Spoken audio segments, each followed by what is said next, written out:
for Nikita. Sorry, did you say you're screaming?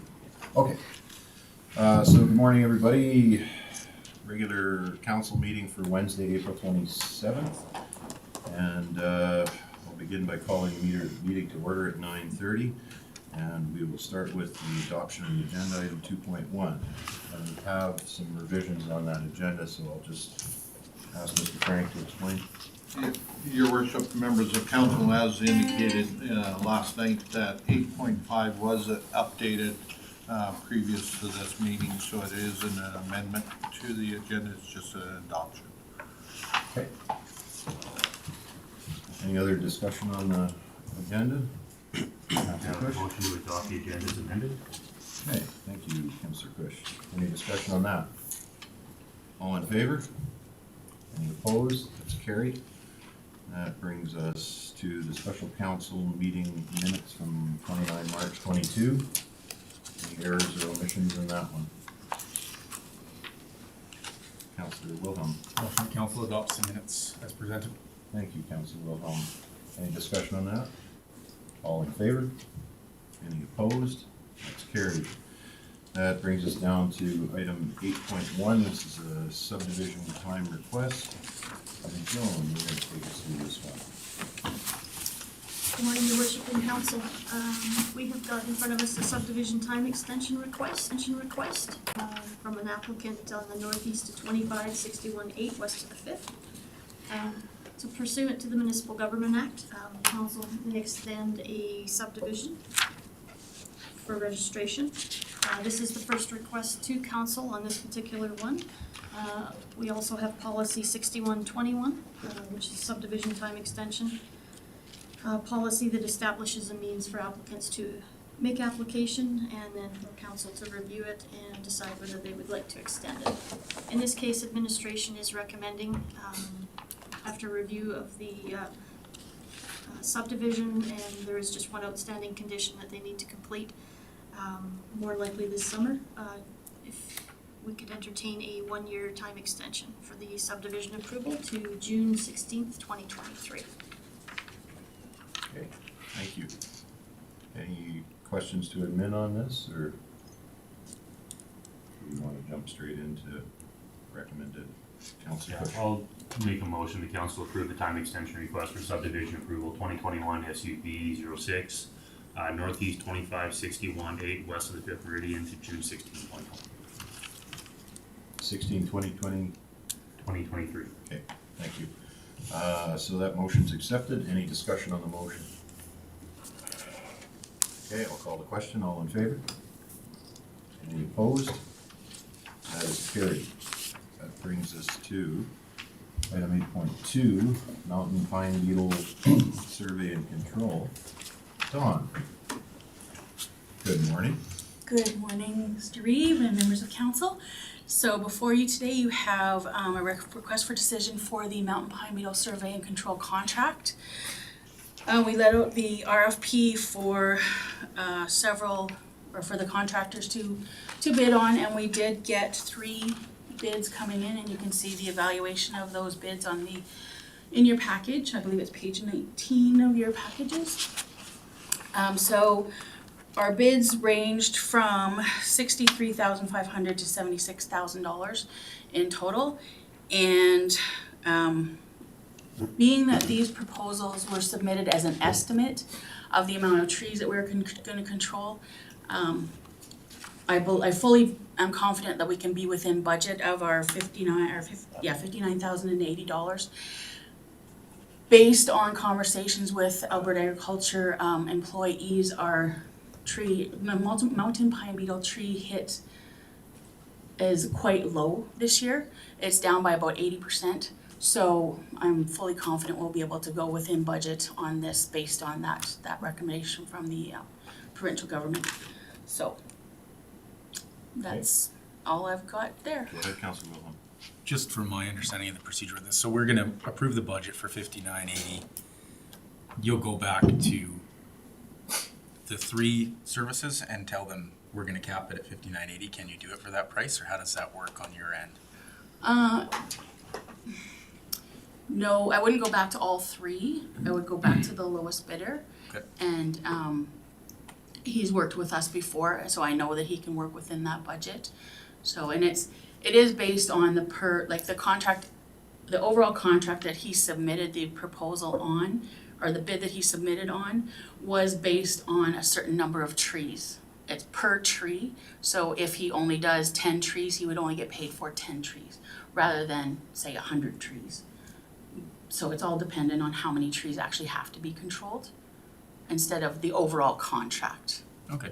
I just, on my end, just understanding, when you Yeah. go back to him, you're like, we approved only this amount of money. Yeah. We expect you not to go past that amount. Councillor Dean?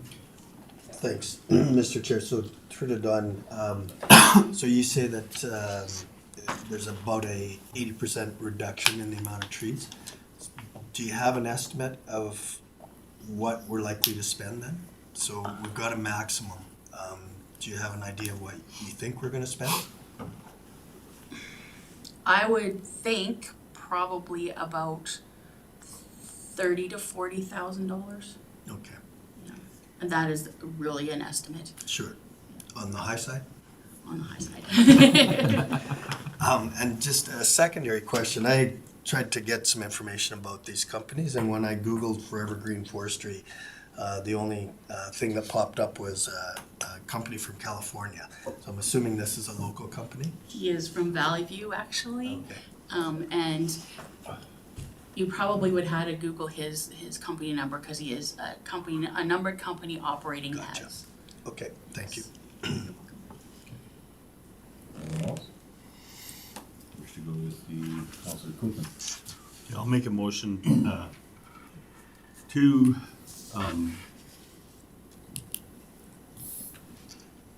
approve the, how is it written here?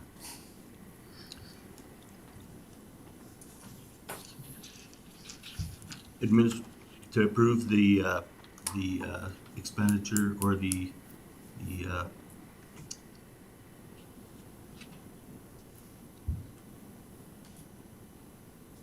mountain pine beetle control.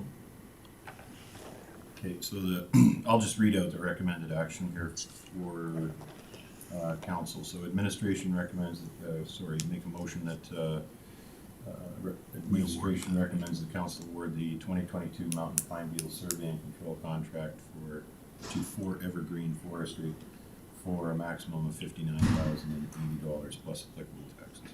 Yep. That's Is that it. your motion? Yeah. Okay. Any discussion on the motion? All in favor? Any opposed? That's carried. And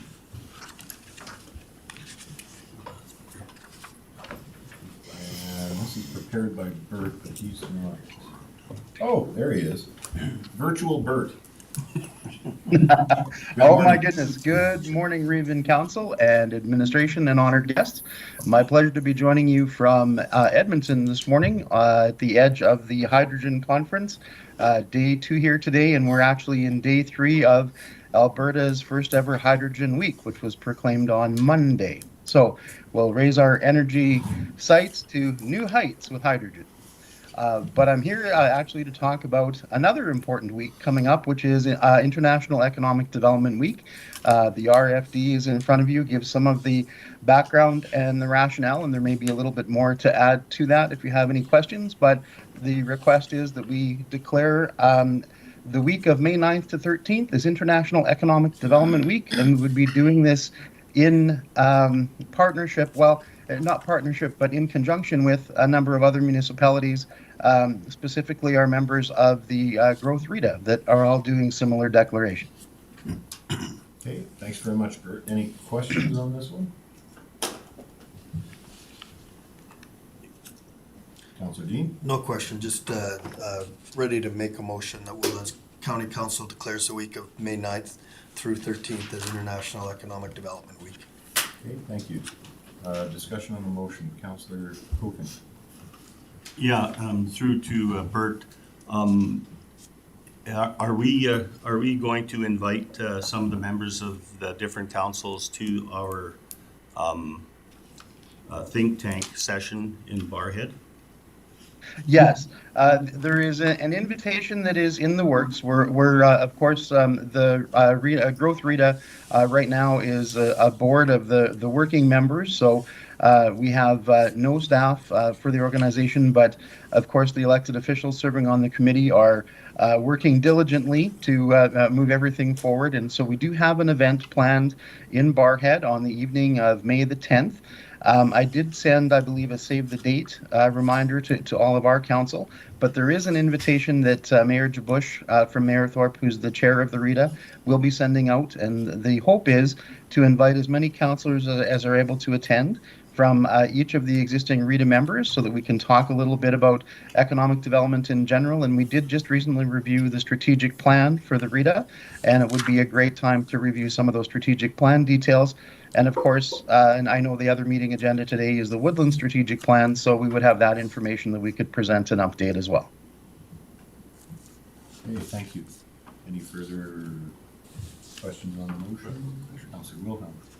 Through to Bert. Hey, Bert, have you guys talked to Community Futures about inviting them to participate in International Economic Development Week or any meetings that you guys have? I know they'd be pretty eager to be part of that as well. Yes, I believe we had Community Futures was on the invitation list for the RITA event. I know earlier this year we did receive a couple of emails, and I have had a couple of conversations with Michelle on what we can do to sort of better recognize this week as things go forward. I know last year we did have some events and some things planned, and going back to pre-pandemic, we did actually have a number of events that we'd held during this week. But post-pandemic this year, we're just kind of getting things reestablished. And so I think inviting CFYE to come to that REIT event is a great way for us to get things started. And as we can put this on as an annual event, it's something hopefully we can build up a little bit more as time goes on as well. Thank you. Okay. And if I could just make one quick comment on it. Excuse me. If I could just make one quick comment on this. I know when we talk about economic development, a lot of people think that, well, that's trying to attract new business to the area, but it is in here, but it's, it's kind of small. The council, during the strategic planning session, had also commented that some of the most valuable activities that we can do is to support business retention to businesses that are already here. So this particular declaration actually goes to support those existing businesses as well, and they're certainly a primary focus for us, just so that I get that out. With that, is there any other comments on the motion? I'll call the question. All in favor? Any opposed? That is carried. That brings us to our big one here, which would be our strategic plan. And Mr. Frank, I will turn it over to you.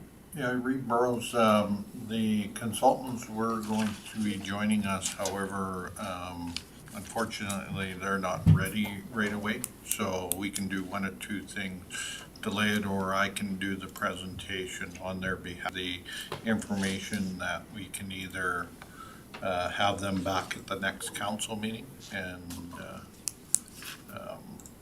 or table it till the next meeting and then or deal with it later on. They're trying to move up their time frame right now. Okay. Since we're all here, I would recommend that we get to do the presentation. If we have further questions, we can certainly involve the consultants at a later date. But this is a council decision, so what says council? Go ahead, Councillor Dean. Through to our CEO, did they give you an indication when they'd be ready today, 11. this morning? 11 o'clock. So we'd have an opportunity at that time if we had questions to bring them in. And if we didn't, then all good. Yep, okay. So let's go ahead with the presentation from yourself and take us through it. And as we carry on through the agenda, we'll probably hit the 11 o'clock mark and can bring them in if there's questions generated out of the presentation. Are you comfortable with that? Okay, yes. Reed Burrows, members of council, attached to your agenda is the notes that were from the strategic planning session that was held on March 30th and 31st. And then staff did the April 1st half-day in regards to developing the business plan. The 5 priorities that were identified by council are developed into the strategic plan. The mission statement and the core values were reviewed as well. And I open the floor with any questions specifically to the priorities that were identified. And I can go through each one of them if that's the wishes of council. You wish to go through each one? Might as well list off the priorities. You can just do a brief summary. Okay, the strategic priorities that were identified was financial understanding, infrastructure and asset management, regional collaboration, strategic economic development and tourism, and organizational excellence. Under each one of those priorities, there were a number of initiatives that council had identified with the financial understanding with the understanding that under the financial understanding that the financial reports were going to be presented to both internal and external stakeholders, that they were very clear and easy to read, easy to follow. And we've developed our business plan around that, as well as the addressing our long-term financial strategy to fiscal sustainability.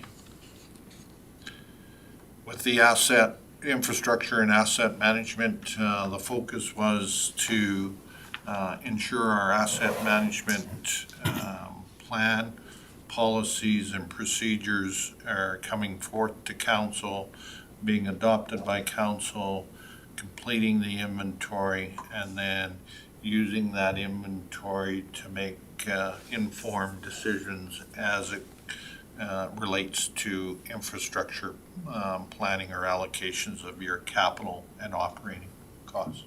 Councillor Dean? Thanks, Mr. Reeve. Through to the CEO. So within this document, the public portion of this document under asset infrastructure and asset management, bullet point number 3 says to develop a long-term 15-year capital plan for capital assets and infrastructure. And when we were presented with the Gantt yesterday, I don't see that anywhere in there. It wasn't in there? I don't see that unless my I eyes, don't it's have pretty, the mine. printing's pretty small, but I don't see that anywhere under the, If it was, it should have been. Obviously then we missed it. If you don't have yours, anybody have theirs I didn't with bring them? No, I've got a copy here. no, that's fine. I can look mine up It should be easier. on there. Well, it might be on here, I just can't see it. Can you pass it Yeah, over? for sure. I don't see the 15, I see the 5-year. Yeah, 2.3, develop a long-term 15-year capital plan for capital asset and infrastructure. Sorry, I just missed that. 2.3. Oh, it's right there. I didn't see that. Ah, yeah, it was in the bold heading. Yeah. Thank you. And since we brought up the Gantt chart, the Gantt chart is named after Henry Gantt, the inventor of just for everyone's background on it. So yeah, I actually I did a little research when I went home. So And it stands for? it doesn't stand for anything. His Oh. last name is Gantt. Oh, okay. Henry Gantt came up with the idea of a chart like that, and they call it the Gantt chart. There you go. So, there you go. We need a little graphic for now, you know.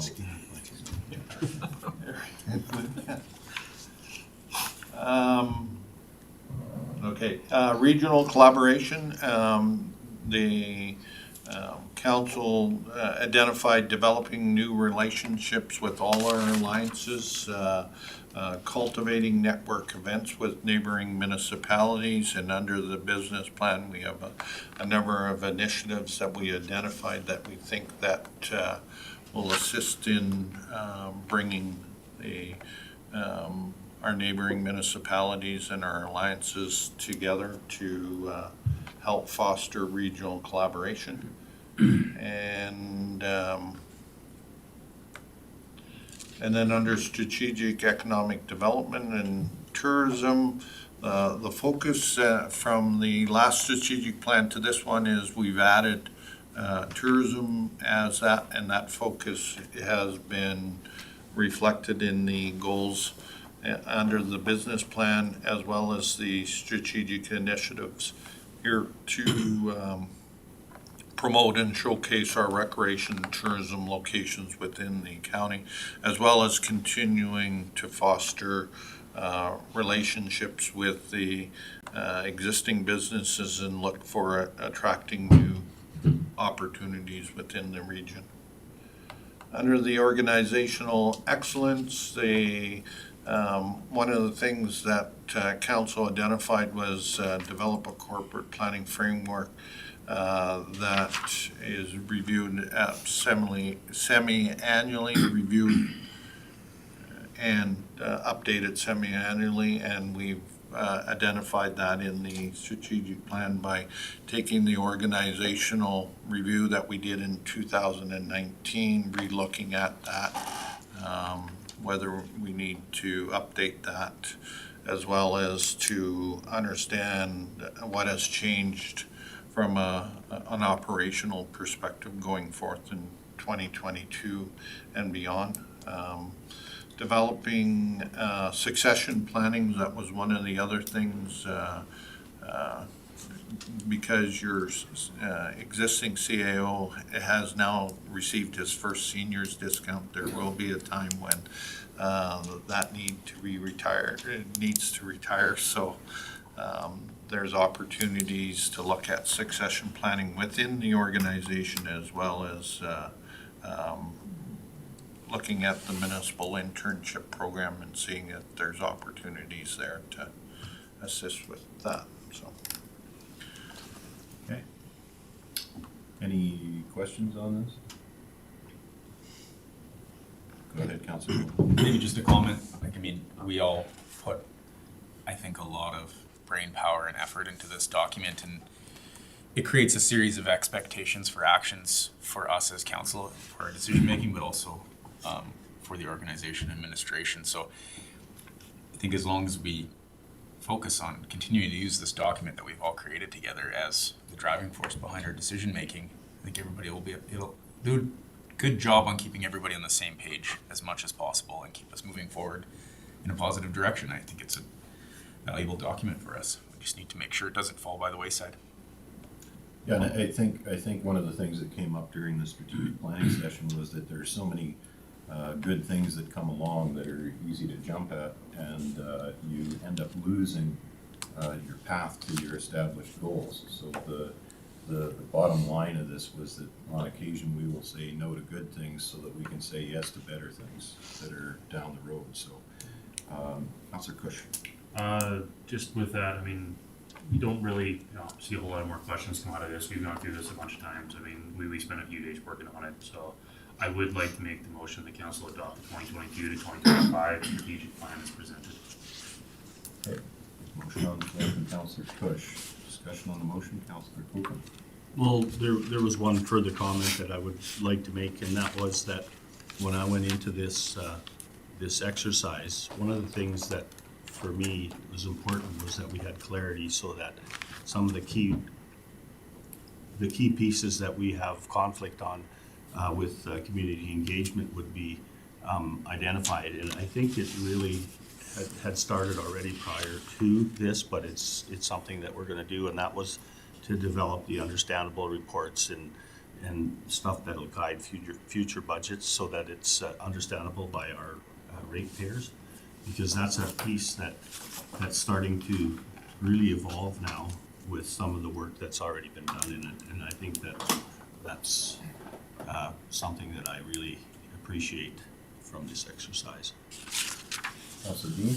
Yeah, and following on that theme of a document that provides guidance, I think it's not only a good document, but it's very comprehensive. I did want to drill down a little bit into the 15-year capital plan, and I don't know if now's the right time. We've got a motion on the table, but just a question to admin. So under that section 2.3, and so I'm looking at the Gantt report here, guys, there's 4 different items. Review, complete county fleet for right sizing, research other municipalities, best practice reporting, develop and implement an equipment replacement policy/schedule, and utilizing information gathered from asset management. So the start and complete dates vary for those different components. In my mind, having that 15-year capital plan is one of the key pieces that guides us along in our budgeting process. And so the start dates that I'm referring to, end dates, vary from May of 23 to December of 24. So am I to assume that by the end of 2024, that's when we're likely to have the 15-year capital plan? Or would it be compiled prior to that to help us in our next year budgeting cycle? Yeah, so read through to Councillor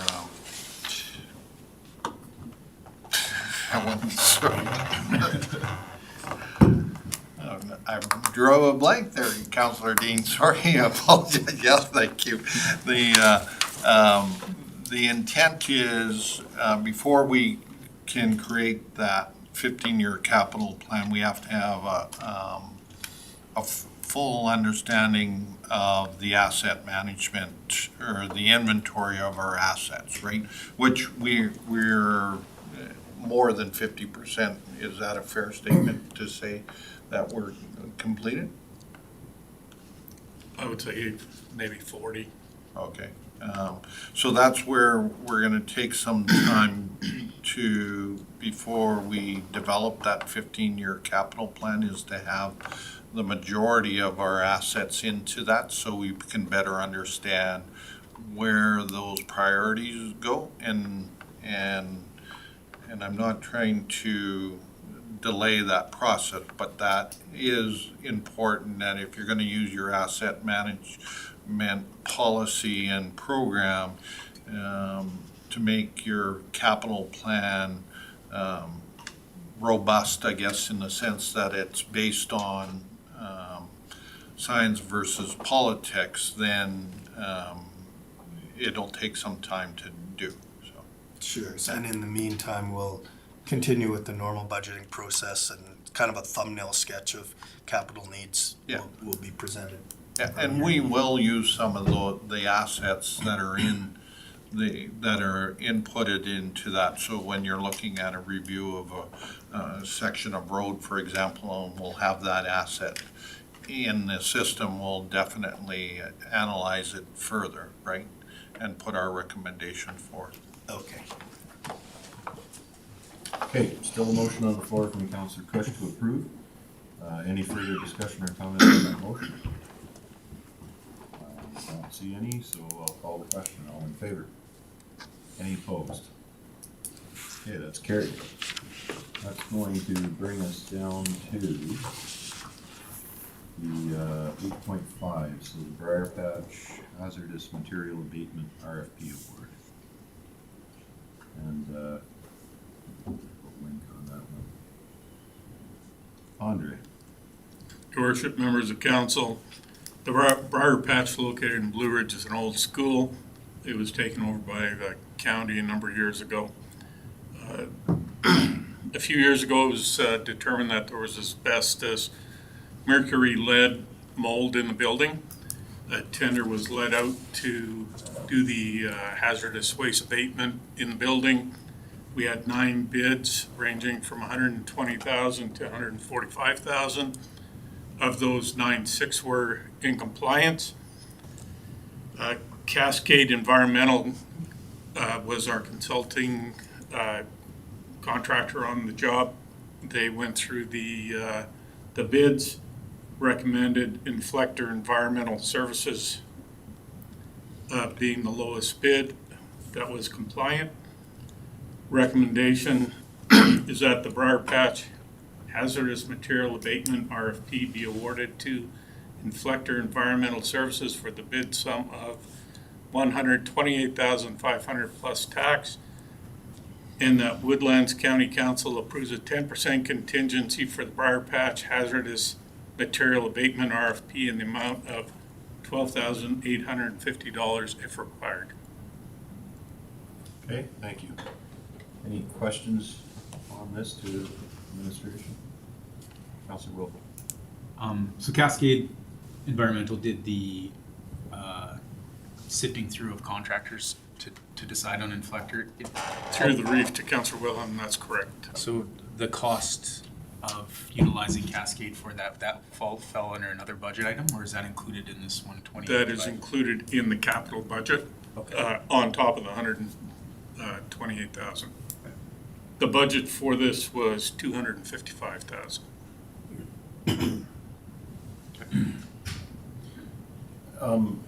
This isn't, I guess for clarification around this motion, this is just to remove the hazardous materials from the building.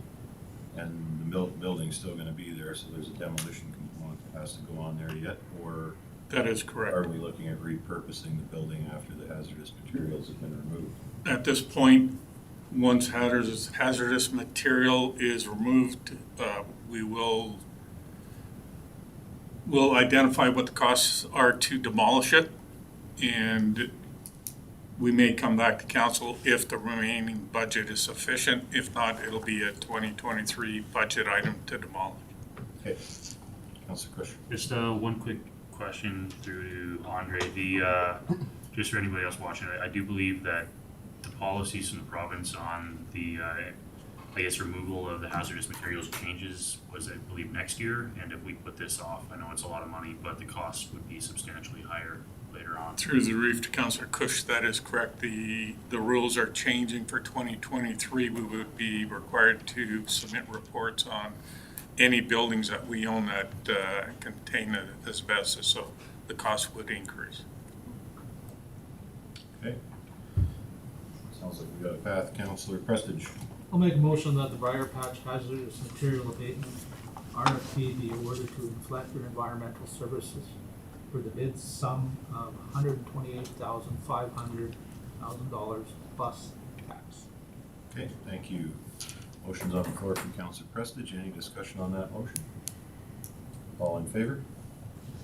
Any opposed? That is carried. Councilor Cush. I think the second part there, the motion, Woodlands County Council approve a 10% contingency for the Briar Patch Hazardous Material Abatement RFP in the amount of $12,850 if required. Thank you, Councilor Cush. Any discussion on that motion? All in favor? Any opposed? That is carried. With that, we're flying through this agenda. We end up at council reports and questions. Where do I usually start? You started here last time. I'll start with Councilor Williams. You start over there. I just gotta check one thing. You starting us? Sorry. Well, are you ready? No. Okay, well, let's start with 2 Councilor seconds, sir. Prestige. It's been fairly slow for me. With the RMA Zone 3 meeting in Edmonton on Monday, a lot of very good information on that. And our meeting last night, and that's about it. Okay, any questions to Councilor Prestige? Councilor Cush? Again, last couple weeks been kind of slow at the governance priority meeting last night. And unfortunately, a couple other board meetings had come up here the last couple of days, kind of tied up and haven't been able to get to. So, been pretty slow. Got a lot more to go coming tomorrow. Okay. Yeah, I was just gonna make sure I didn't miss anything, but yeah, it's been really slow for me. So just been work with the Egg Society in the fort, with the Hodo and stuff, and that's about all since then. So Okay, any questions to Councillor Williams? All right, Councillor Cogan. Yeah, it's been pretty much the same for me. The Zone 3 meeting for me was very interesting. I think that one of the things that I got out of there was that there was a report from both the representatives from the rural and the urban. The urban was Mayor Jabush from Maratharp, who I worked with a bit. And what was really interesting was that that they have a lot of the small rurals have a lot of the same common problems that we do. And because John gave a report as well. That was really interesting for me. The governance and priorities meeting last night was the next meeting I was at. It was good. And today, so my week was pretty slow as well. Okay, very good. Any questions to Councillor Cogan? Councillor Wilhelm, sorry. Much like everyone else, the last 2 weeks have been pretty slow. With me being sick, I didn't get out a whole lot, but ready to get back at her here. Only things of note, I've had a few phone calls with residents that had small issues. They honestly brought it up expecting those issues to not be solved in any kind of quick time frame, and between discussions or using the service request and then discussions with administration, fixed up some small things that made a few residents happy to see that small issues that they come up with, or it's okay for them to bring small issues that have been pestering them for a while, and realize that the county administration can solve those problems quite quickly if the processes are followed properly. So you get getting some good feedback there because the residents are happy that they're receptive to their concerns. So other than that, everything's good. Okay, thanks, Councillor Wilhelm. Any questions to Councillor Wilhelm? Councillor Dean? Ditto for me. The meeting load from council was light the last couple of weeks. One thing of note that came out of the District 3 zone meeting for me was a presentation by Danielle Smith about small nuclear reactors and the feasibility of that type of power generation across the province. Obviously, it's in its infancy, but she did speak to a project in Strathcona County where a nuclear reactor is going to generate electricity, which will then power computer generation of Bitcoin. And I don't profess to know a whole lot about Bitcoin, but I know it's an emerging financial technology, and it's just an example of innovation that is taking place within our province. So I'd like to keep our ear on that possibility for our county. The other thing that I wanted to do after consulting with our CAO was just make a notice of motion for an RFD to be brought back to council. This RFD was from June 15th of 2021, whereby a resident had asked to have speed reduced in a subdivision. And the wording of the RFD, I think, was a little confusing to the residents, that the speed limit at that subdivision has always been 60 kilometers an hour. The resident had asked for the speed limit to be reduced to 40, but the survey that went out to the residents that live along the subdivision road indicated that the speed limit was 80. And so when the three choices they were given were I think it was 40, 50, and 60, and they chose 60. So to follow protocol, I need to make a notice of motion. And what CEO Frank had asked was that this get wrapped inside the context of an overall traffic safety bylaw. So I just put that notice of motion out on the table. Okay.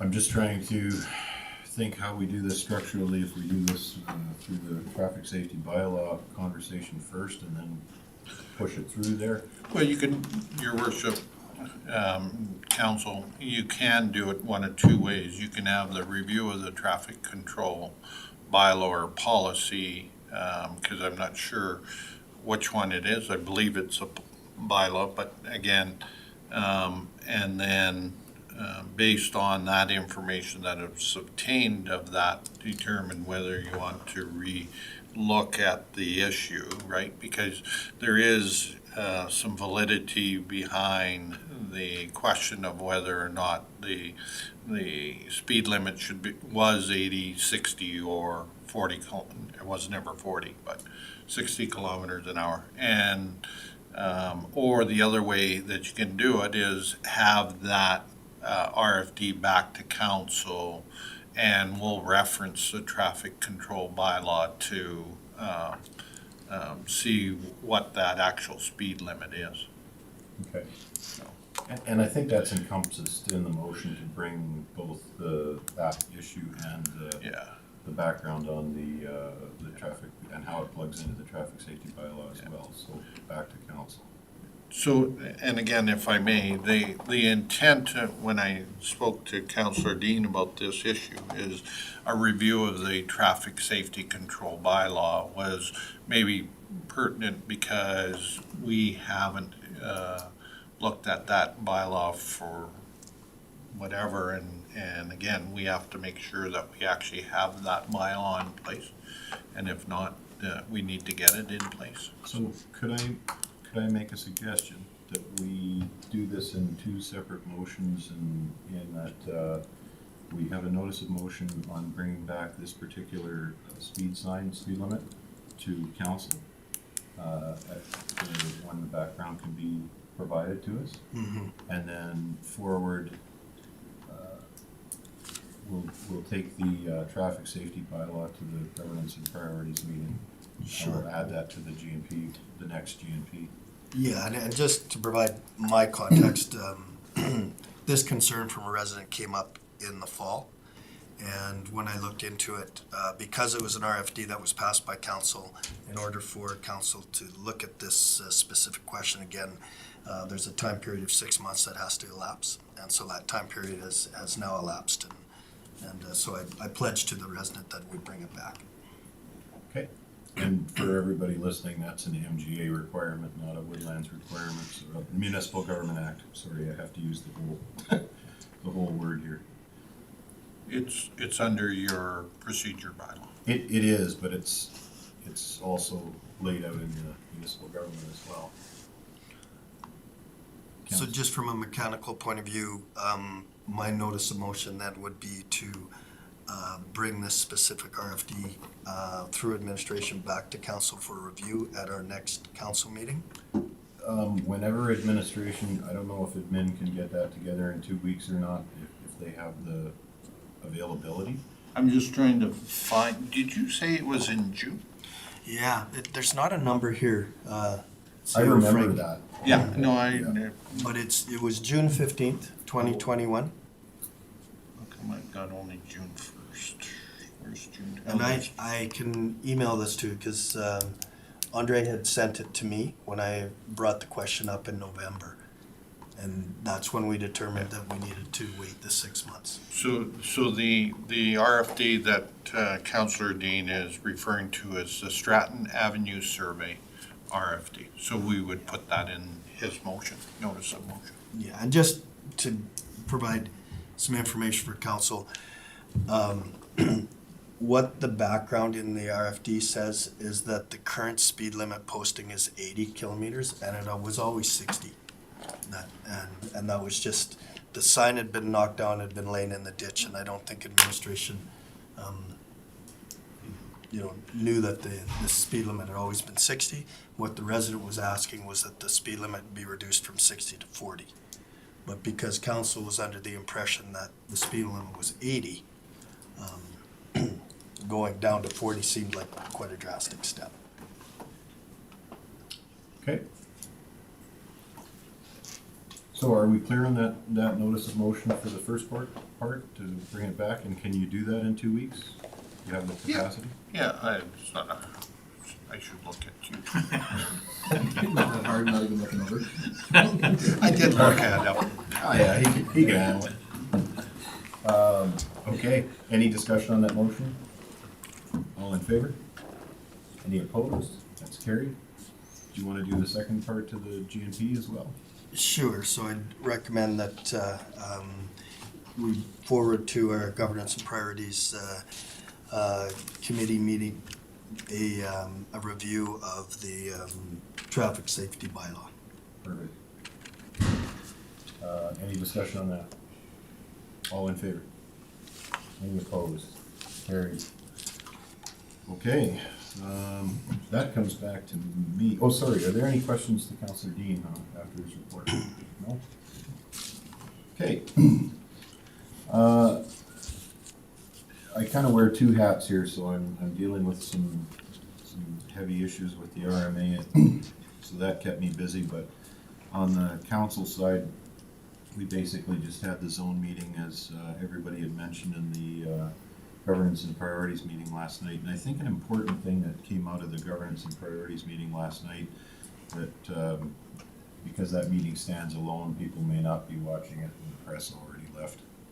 But the seniors end of things, when we talked about doing a property tax rebate for low-income seniors, out of that discussion came a couple of different ideas that we could look at the funding for seniors as an all-encompassing. So that's going to be coming back to council yet, and we're working on it for the 23 year. So I think that anytime we can support our seniors and recognize the situation that we're all in right now with the cost of living going up the way it is, I think it's a good thing. So I really appreciate the good conversation that we had at that meeting last night and that recognition of our seniors. With that concludes my report. Are there any questions for me? Okay, with that, I'll accept a motion for council's reports as information. Councilor Copeland? I'll make the motion that council accept the council reports as information. Thank you. Any discussion? All in favor? Any opposed? It's carried. CAO report. Your worship, members of council, before we start, the consultants are available if anybody has any questions. If not, I will text them and say thank you very much. It's up to council. Anyone wish to? What's that? I know, but I can get them on. Anyone wish to bring him in? No? See lots. Councilor Williams. No, I don't think bring them in, but I think thank them for the work they put in. I think they did a really good job and it was well facilitated. I think we got a lot out of it. That was all. Okay. All right, that's a no. Thank you. So I'll wait for you to complete your communications there and try and fill in a little something while you're doing that, before you do your report. No pressure. He said, you're welcome. So they're obviously watching. Mr. Reed, Yes, go ahead, Councilor Cook. just point to the board that we didn't adopt the minutes. Did we? Did we? Yes. Yeah. I knew we adopted the agenda, but I didn't think we adopted the minutes, so there's no motion made. Did you? Let's go to the, did we adopt the minutes? I'm sure we did. Yeah. think I just Yeah. made that Yeah. motion. Okay. I think we. No, I'm Just actually- just keeping my No, notes no, here. it's okay. I'm going through this and I'm actually getting used to this split screen and I have a new pair of glasses that I can see it now, so that's good. That's my problem, I don't have. I got it. The board, John? Okay. Mr. Frank? Members of council, the past week I've been working on the minister's briefing and with the, for the meeting with the Reeve tomorrow, getting that and ensuring that Reeve is comfortable with his presentation to do that, and as well as meeting with him tomorrow morning to make sure that we have that information. Reviewing the survey, that will be in closed session later on. Attended the zone meeting with a number of the councilors yesterday. And it was interesting. I've always assumed that the zone meeting was part of the RMA. But it actually is a separate entity, and they just follow the RMA areas. And that was an assumption that I've made for years, that all the zone meetings were part of the RMA, so. It gets especially confusing when the elected member to the RMA is the chair of the director of the zone board. But yeah, they're two separate entities, and that surprised me as well. The other thing that we're trying to get in front of council is the Maratharp Recreation Grant, and I had a conversation with the Lac-Saint Anne CIO, and they're providing me with their agreement so that we can review that and hopefully have it in front of council within the next month. Today is Professional Administration Day, Administrator Day, and we are taking a number of staff out to lunch today. So I'd like to acknowledge the fact that they're an intricate part of our organization, and thank them publicly for doing the wonderful job that they do. And with that, everything else is in closed session. Okay, any questions to the CAO? Councilor Will? With regards to your meeting with the minister, are we allowed to say what that meeting's about, just so whoever's watching knows what you're meeting with him about, or is that? I would prefer to go into closed session at this Okay, point no in problem. I time. just wasn't sure if we wanted to Yeah. say what it was about. That's all good. Just in case somebody's listening. Right. Okay, any other questions to the CAO, Frank? With that, Councilor Cush. Yeah, I'll make a motion to accept the CAO report for information. All right, motion on the floor from Councilor Cush. Any discussion? All in favor? Any opposed? It's carried. With that, that actually brings us down to item 11.1. And that is, so just so that people understand, typically when we do information like this, we have a conversation in closed session about how to deal with it and what council wants to do with it and how to release it. So this is in no means an effort to do something that we shouldn't be doing. It's just an opportunity to have a discussion, and people will get a chance to see this report. So with that, I'll accept a motion to move into closed session. Councilor Wilhelm? I'll make a motion that do you say enter committee of the whole, or to enter closed session? You can just say go in closed session. Yeah, I'll make a motion to enter closed session. Okay. And there should, whenever there's a motion to go into closed session, we should actually have a FOIP reference. We don't have one on this one, so the FOIP reference on this would be 24 and 27. 24 and 27? I don't have any for that. So we'll include the 24 and 27 in your motion, under the motion to go into closed session. Okay. Any discussion on the motion? Councilor Dean? Yeah, just before we go in, and I don't know if this related to, is a discussion point to this, but you referenced the fact that the public will have an opportunity to view these results. Will a date indicating when that will be available, or direction on when the public will be privy to this results, will that come in a motion when we come out of committee of the whole? It should, yeah. Okay. Yep. All right, well, I'll That's what the discussion's all about. Sure. Yep. Okay. Okay, any other comments on the motion? That I'll call the question, all in favor? Any opposed? That's carried.